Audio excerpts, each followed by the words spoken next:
Price lord. ಕಡೆಯ ಕಾಲದಲ್ಲಿ ಜೀವಿಸುವವರಾಗಿದ್ದೇವೆ. ಎಚ್ಚರಿಕೆಯಿಂದ ಜೀವಿಸುವವರಾಗಿರಬೇಕು. ಸೈತಾನನು ತಂತ್ರವಾಗಿ ಯಾರನ್ನು ನುಂಗಲಿ ಎಂಬುದಾಗಿ ಕಾಯ್ತಾ ಕೂತಿದ್ದಾನೆ.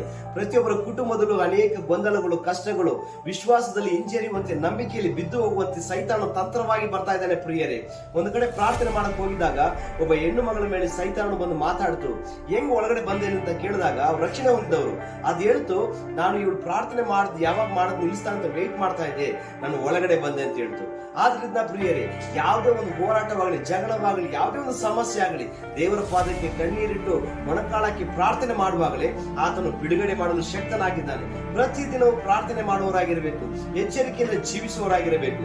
ಅದಕ್ಕೆ ವಾಕ್ಯ ಬರೆಯಲ್ಪಟ್ಟಿದೆ, ಕೊಲೊಸ್ಸೆದವರಿಗೆ ಬರೆದ ಪತ್ರಿಕೆ 4ನೇ ಅಧ್ಯಾಯ 2ನೇ ವಾಕ್ಯದಲ್ಲಿ, ಪ್ರಾರ್ಥನೆಯನ್ನು ತಪ್ಪದೆ ಮಾಡುವವರಾಗಿ ಅದರಲ್ಲಿ ಎಚ್ಚರಿಕೆಯಾಗಿ ದೇವರಿಗೆ ಕೃತಜ್ಞತಾ ಸ್ತುತಿ ಮಾಡಿರಿ ಎಂಬುದಾಗಿ ವಾಕ್ಯ ಬರೆಯಲ್ಪಟ್ಟಿದೆ. ಹಾಗಾದ್ರೆ ತಪ್ಪದೆ ಪ್ರಾರ್ಥನೆ ಮಾಡುವವರಾಗಿರಬೇಕು.